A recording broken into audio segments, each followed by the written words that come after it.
অনেকক্ষণ ধরে শামস ভাইকে খুঁজতেছি, আসলে পাচ্ছি না। সারা বাসা খুঁজলাম। এখন একটু যাই টাঙ্কির উপরে, দেখি ভাই কোথায় বসে আছে।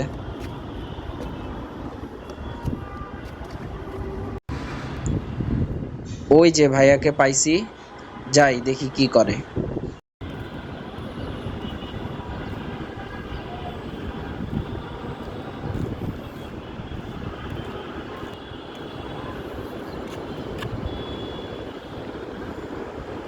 ভাই, আপনাকে আমি সারা বাসা খুঁজতেছি, আপনি এখানে কি করেন? ভাই, পাকিস্তানের সাপোর্টার তো সব জায়গায় স্কোরবোর্ডটা দেখতে পারি না, তাই একটু দেখতেছি। দেখেন না, আসলে আমি আপনাকে দেখাই একটা জিনিস। ভাই, এরা খেলোয়াড় না ভাই, এরা মনে করেন যে কি বলবো, আল্লাহ প্রদত্ত গড গিফটেড একটা মাল এরা। এই যে দেখেন না, 11টা প্লেয়ার গেছে, 11টা প্লেয়ার গিয়ে 91টা রান করছে। এখানে যুক্তি আছে ভাই, ঠিক আছে।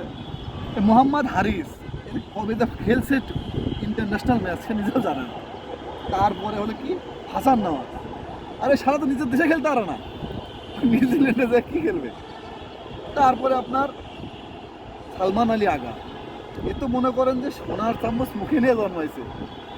ওই কোনো ম্যাচে জীবনে অধিনায়কত্ব করে নাই, তাকে ইন্টারন্যাশনাল ম্যাচে নিয়ে যায় অধিনায়ক দিচ্ছে। দেখেন ছেলেটা খেলছে কি, আপনি দেখেন এত দূর জার্নি করে সে গিয়ে 20 বলে 18টা রান করছে। দেখেন দেখেন, এতে শাহাদাব খান এর বউ তালাক দিয়ে চলে গেছে, আর মনে হয়, ঠিক আছে। এই বউ তালাক দিয়ে গেছে আমার ধারণা আর কি, তাকে কোনো জায়গায় দলে নেয় নাই, কিছু নেয় না, সে টি-20 খেলতেছে নিউজিল্যান্ডে গিয়া। তারপরে আব্দুল সামাদ, খুশদিল সাভাই, মানে এর দিলটা এত খুশ থাকে, এর বইয়ের কাছে গেলেও বাপ চেয়ে চলে আসে, ভাই থাক, আমার পারফরমেন্স খুব ভালো। দেখ, অনেক কথা বলে লাভ নাই।